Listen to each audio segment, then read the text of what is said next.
Meron po tayong dalawang uri ng dialysis. Isa pong hemodialysis at peritoneal dialysis. Pero ang pag-uusapan po natin ngayon ay ang hemodialysis. Sa hemodialysis nga po, gumagamit po tayo ng machine or artificial kidney para malinis or mailabas yung mga toxin or excess water sa ating katawan. Kasi pag hindi po ito nalabas, magkakaroon po ng maraming complication po yung katawan natin. Gamit ang hemodialysis sa mga pasyenteng may end-stage renal disease or CKD, chronic kidney disease. Ibig sabihin po nito, ang mga pasyenteng gumagamit nito ay sirang-sira na po yung kidney nila. Ano nga ba yung mga dahilan ng pagkasira ng kidney natin? So, ang unang-una po dyan ay ang high blood pressure. Ang mataas na blood pressure ay nakakasira ng mga blood vessels sa ating kidney. Pag nasira po ang mga blood vessel na ito, hindi na po magpa-function ang kidney natin.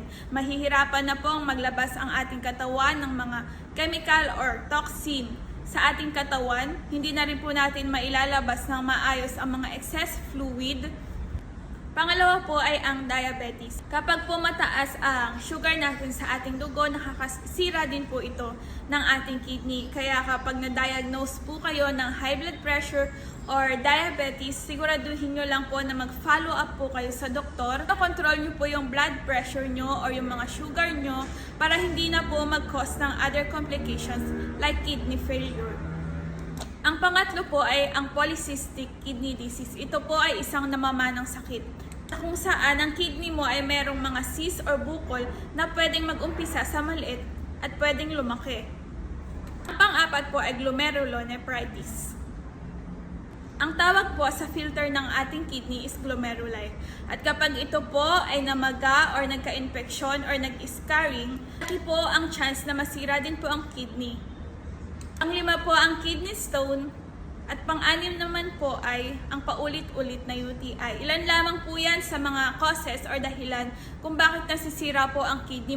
Marami pa pong mga dahilan kung bakit nasisira po ang kidney, kaya alagaan po natin ang ating kidney or bato.